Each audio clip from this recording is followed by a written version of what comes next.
Hello everyone, welcome to GS centre. दोस्तों कैसे आप सब? उम्मीद है आप सब अच्छे होंगे। तो चलिए कंटिन्यू करते हैं हम प्रैक्टिस सेट की सीरीज़ हमारी। प्रीवियस ईयर जितने भी एग्जाम्स हैं उसमें जो क्वेश्चन पूछे गए हैं वो हम सॉल्व करने वाले हैं। लगभग हमारे 40+ सेट खत्म हो चुके हैं। 42 या 43 नंबर का सेट है। तो देखते रहो प्रीवियस क्वेश्चन में जो जो पूछे गए क्वेश्चन से काफ़ी इंपॉर्टेंट है, बार बार रिपीट होते हैं। हर एक एग्जाम में रिपीट होता है हर एक एग्जाम का क्वेश्चन।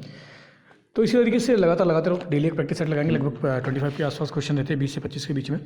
तो चलिए शुरू करते हैं। Practice set UP police, MP police, SSC, D, air force, army, navy, जो भी है, जो भी वनडे एग्जाम्स है सबके लिए लाभदायक होने वाली है। तो हम पहला क्वेश्चन देखते हैं कि हमारा पहला क्वेश्चन क्या है कि बोरोबुदर का प्रसिद्ध बौद्ध मंदिर कहाँ पर है। बहुत बार एग्जाम में इसको डायरेक्ट पूछा जाता है कि बोरोबुदर का प्रसिद्ध मंदिर कहाँ पर है। तो पता होना चाहिए आपको कहाँ पर है। कंबोडिया में है ये, ठीक है। कंबोडिया की राजधानी क्या है? कंबोडिया की राजधानी नोमपेन, इंडोनेशिया की जकार्ता है। लेकिन इंडोनेशिया की राजधानी को बदल कर क्या कर दिया गया? जल्दी से कमेंट करके बताओ। मलेशिया कोलालंपुर और सिंगापुर की, तो सिंगापुर ही है। तो उनका D is the right answer हो जाएगा, ठीक है। ध्यान रखेंगे इसको। नेक्स्ट हमारा क्वेश्चन है कि यूनानी चिकित्सा विज्ञान का जनक। तो यूनानी चिकित्सा विज्ञान का जनक किसे कहा जाता है? बहुत इंपॉर्टेंट क्वेश्चन है ये भी।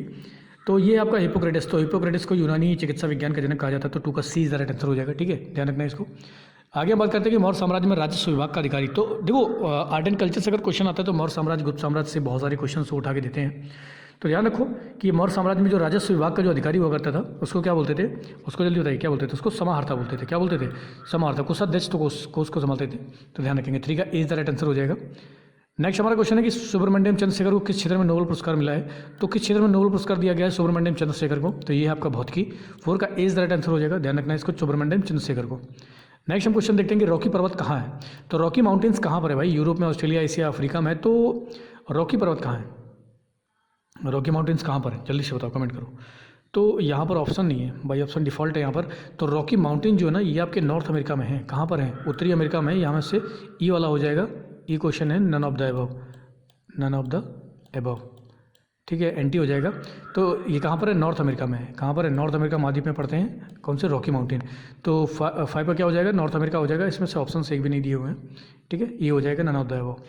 अगला हमारा क्वेश्चन है कि छठवां कि उगते हुए सूरज की भूमि किसे कहा जाता है? तो उगते हुए सूरज की भूमि कहा जाता है आपका जापान को। 6 का सी इज द राइट आंसर हो जाएगा, ठीक है। ध्यान रखेंगे इसको। नेक्स्ट हमारा क्वेश्चन है कि क्रोना किस देश की मुद्रा है? तो क्रोना किस देश की मुद्रा है? तो क्रोना जो है ना वो स्वीडन की है। किसकी? बहुत बार एग्जाम में इसको डायरेक्ट पूछा गया है। तो क्रोना जो मुद्रा है वो स्वीडन की है। ध्यान रखेंगे। 7 का B is the right answer हो जाएगा हमारा। नेक्स्ट हमारा क्वेश्चन है कि ओणम किस राज्य का त्यौहार है? तो ओणम किसका है? तमिलनाडु, कर्नाटका, आंध्रा या केरला? तो ओणम है आपका केरल का। ओणम किसका? केरल का। और ओणम कहाँ का है? केरल का, ठीक है। ध्यान रखेंगे इसको कि ओणम आपका कहाँ पर? ओणम आपका जो त्यौहार है वो किसका है? केरल का है, ठीक है। नेक्स्ट हम क्वेश्चन देखते हैं। एक मिनट।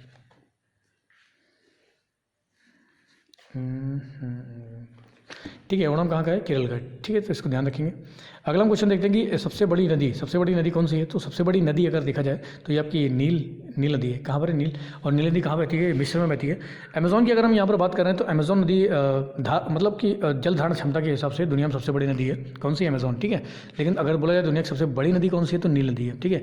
मसूरी कहाँ पर पड़ती है? मसूरी ये पड़ती है आपकी अमेरिका में। ये भी डेल्टा बनाती है। मिसिसिपी, मसूरी नदियाँ हैं वो चील के पंजे के आकार का डेल्टा बनाती है। बहुत बार एग्जाम में इसको भी डाला गया डायरेक्ट मसूरी नदी को, ठीक है। तो 9 का ए इज द राइट आंसर हो जाएगा। और अमेजोन पता ही आपका ब्राज़ील वगैरह में है। तो साउथ अमेरिका में। चलिए मरे नदी कहाँ पर है? तो मरे नदी कहाँ पर है इसको कमेंट करके बताओ। नेक्स्ट हम बात करते हैं फ्यूजियामा ज्वालामुखी। फ्यूजियामा जो ज्वालामुखी है वो किस देश में है? तो फ्यूजियामा आपका कहाँ पर है? जापान में, ठीक है। जापान में बहुत इंपॉर्टेंट है ये फ्यूजियामा, बहुत बार एग्जाम में पूछा जाता है। अब फिलीपींस में कौन सा है? जल्दी बताओ कोई कोई ज्वालामुखी बताओ। माउंट मेयो के बारे में अगर बात करते हैं वो फिलीपींस में आपका दारुल करके कुछ आपका ईरान में है, ठीक है। ध्यान रखिए। और इटली में कौन सा है? इटली में कौन सा? विसुवियस ज्वालामुखी। इटली में कौन सा? विसुवियस ज्वालामुखी। ताल ज्वालामुखी भी आपका फिलीपींस में ही है और माउंट मेयो भी फिलीपींस में है। ध्यान रखेंगे इसको। और तो ये काफ़ी इंपॉर्टेंट ज्वालामुखी बार बार एग्जाम में पूछाते हैं। 10 का D is the right answer हो जाएगा, ठीक है। नेक्स्ट हमारा क्वेश्चन है कि वायुमंडल में कौन सी गैस सबसे ज़्यादा है? तो सबसे ज़्यादा क्या कौन सी गैस पाई जाती है? नाइट्रोजन पाई जाती है। नाइट्रोजन आपके वायुमंडल में सबसे ज़्यादा पाई जाती है, ठीक है। 71% ऑक्सीजन आपके, उसके बाद ऑक्सीजन है 21%। कार्बन डाइऑक्साइड 0.03 के आसपास, 3 और 4 के आसपास पाई जाती है। लेटेस्ट डेटा देख लेना इसका। तो 11 का 20 द राइट आंसर हो जाएगा हमारा। नेक्स्ट हम बात करेंगे निम्नलिखित में से किसकी कमी से रक्तहीनता होती है? तो किसी कमी से रक्तहीनता हो जाती है। तो ये आपका आयरन है। तो बॉडी में आयरन की कमी से रक्तहीनता हो जाती है। इसको ध्यान रखेंगे। 12 का D is the right answer होगा, ठीक है। प्रोटीन की कमी से क्वाशिकोर होता है, ध्यान रखें। कैल्शियम की कमी से हड्डियाँ कमज़ोर हो जाती हैं। मैग्नीशियम की कमी से आपके बॉडी का जो डेवलपमेंट है वो रुक जाता है। तो चारों के चारों बहुत इंपॉर्टेंट है, चारों को ध्यान रखो इसको, ठीक है। तो रक्तहीनता किससे होती है? तो आयरन की कमी से। प्रोटीन की कमी से क्वाशिकोर होता है, मैग्नीशियम की कमी से बॉडी का डेवलपमेंट रुकता है और कैल्शियम की कमी से हड्डियों में दिक्कत आने लगती है, ठीक है। आगे हम बात करते हैं कि सबसे कड़ा पदार्थ कौन सा है। तो प्लेटिनम है, हीरा है, इस्पात है या पत्थर है। तो पत्थर नहीं होगा यहाँ पर, सबसे कड़ा पदार्थ आपका हीरा होगा, ध्यान रखेंगे। तो कार्बन है हीरा, कार्बन का एक सूक्ष्म रूप कह सकते हैं। कार्बन का रूप है हीरा आपका, ठीक है, ध्यान रखेंगे इसको। तो 13 का 20 राइट आंसर हो जाएगा। आगे हम बात करते हैं बिजली के बल्ब में कौन सी गैस प्रयोग होती है। तो बिजली के बल्ब में कौन सी गैस प्रयोग होती है? नाइट्रोजन है, ऑक्सीजन है, हाइड्रोजन या अक्रिय गैस है। तो बिजली के बल्ब में कौन सी गैस का यूज़ होता है, चलिए बताएंगे। तो बिजली के बल्ब में नाइट्रोजन का यूज़ होता है, ध्यान रखेंगे इसको। ऑक्सीजन तो हम लेते हैं, ठीक है। तो ध्यान रखो कि बिजली के बल्ब में कौन सी गैस उपयोग होती है। 14 का ए राइट आंसर हो जाएगा, नाइट्रोजन। नेक्स्ट हम बात करते हैं कि भारत का क्षेत्रफल कितने वर्ग किलोमीटर है। तो अगर यहाँ पर भारत के क्षेत्रफल की बात की गई है तो वर्ग किलोमीटर में पूछ रहा है। तो 3214 है, 2933 है, 3187 है, 3287। तो 32,87,263 वर्ग किलोमीटर भारत का क्षेत्रफल है, इसको ध्यान रखेंगे। 15 का डी राइट आंसर हो जाएगा। नेक्स्ट हमारा क्वेश्चन है कि भारत की सबसे बड़ी झील कौन सी है। तो भारत की सबसे बड़ी झील कौन सी है? सबसे बड़ी झील कौन सी है? तो भाई चिल्का झील है। भारत की सबसे बड़ी झील कौन सी है? चिल्का झील है। चिल्का झील कहाँ पर है? आपकी उड़ीसा में। डल झील कहाँ है? कश्मीर में। वुलर कश्मीर में है। और सामर कहाँ पर है? राजस्थान में। तो खारे पानी की जो झील है ना, सामर जो है वो खारे पानी की झील है। चिल्का जो है खारे पानी की झील है। और मीठे पानी की झील कौन सी है? जल्दी बताएं कमेंट करके। सामर भी आपके राजस्थान में है, ये भी खारे पानी की झील है, ठीक है। 16 का ए राइट आंसर हो जाएगा। वुलर आपकी मीठे पानी की झील थी। 17 चिल्का झील किस राज्य में है? तो उड़ीसा में है, ध्यान रखो, अभी बता चुके हैं हम, उड़ीसा में है, ठीक है। जैसे अगर हम बात गोविंद बल्लभ पंत सागर आपके उत्तर प्रदेश में है। आंध्र प्रदेश की बात करें तो बहुत सारी झीलें आंध्र प्रदेश में पाई जाती हैं। राजस्थान में सांबर झील है, ठीक है। और पुलिकट की झील की बात करें तो आंध्र प्रदेश में आपकी पुलिकट झील है। तो 17 का सी राइट आंसर हो जाएगा। नेक्स्ट हमारा एसएच कप। तो एसएच कप का संबंध किस खेल से? क्रिकेट से, फुटबॉल से, घुड़सवारी से, तीरंदाजी से। तो एसएच कप भी बहुत इंपॉर्टेंट है, बहुत बार एग्जाम में इसको डायरेक्ट पूछा जाता है, ठीक है।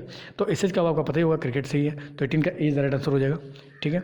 बाकी डूरंड कप वगैरह हो गया, फुटबॉल से होता है। आगे हम बात करते हैं क्वेश्चन नंबर 19 हमारा, किस इनमें से कौन सा शतरंज का खिलाड़ी नहीं? तो विश्वनाथन आनंद तो हैं, सबको नॉर्मली पता ही होगा कि विश्वनाथन आनंद शतरंज के खिलाड़ी हैं। बॉबी फिशर भी खिलाड़ी हैं, शतरंज के ही हैं। अनातोली भी शतरंज के ही, लेकिन बॉब क्लोज नहीं है।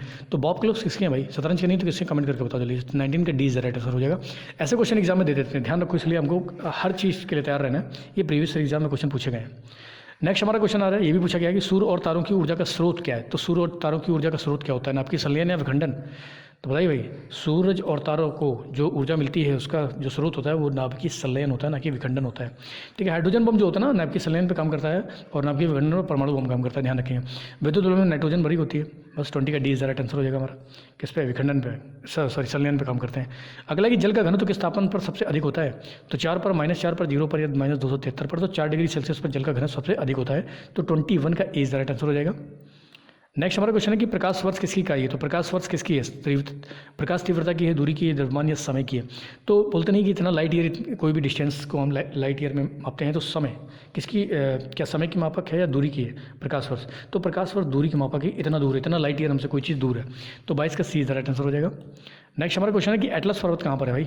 तो एटलस पर्वत आपका कहाँ है? तो देखो, रॉकी माउंटेन्स आपके कहाँ पर है? तो रॉकी आपके नॉर्थ अमेरिका में है। एंडीज कहाँ पर है? साउथ अमेरिका में है, ठीक है। और एटलस पर्वत कहाँ है? ये आपका अफ्रीका में है। एटलस पर्वत कहाँ पर है? अफ्रीका में। तो इसको भी ध्यान रखेंगे कि एटलस पर्वत कहाँ पर है? अफ्रीका में। 23 का डी राइट आंसर हो जाएगा, ठीक है।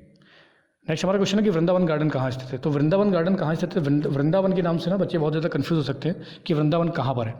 तो वृंदावन मथुरा लगा सकते हैं, लेकिन ऐसा नहीं है। वृंदावन गार्डन जो पाए जाते हैं ये आपके मैसूर में पाए जाते हैं। कहाँ पर? मैसूर में पाए जाते हैं। 24 का ए राइट आंसर हो जाएगा। इसको ध्यान रखना है, ठीक है, कि वृंदावन गार्डन कहाँ पर पाए जाते हैं? मैसूर में। नेक्स्ट हमारा क्वेश्चन है, लास्ट हमारा क्वेश्चन है कि किस ग्रह के सर्वाधिक उपग्रह हैं। तो कौन सा ग्रह जिसके सर्वाधिक उपग्रह हैं? शुक्र तो नहीं है यहाँ पर, ठीक है। बाकी बात करते हैं हम लोग शनि का। तो शनि और मंगल नहीं है, ठीक है। मंगल, फोबोस, डिमोस वही हैं। बुध और शुक्र के तो है ही नहीं ग्रह, तो ये तो नहीं होगा। शनि और बृहस्पति, तो दोनों में से किसके ज़्यादा? जल्दी बताओ कि दोनों में से किसके ज़्यादा हो सकते हैं, क्या शनि के या बृहस्पति के?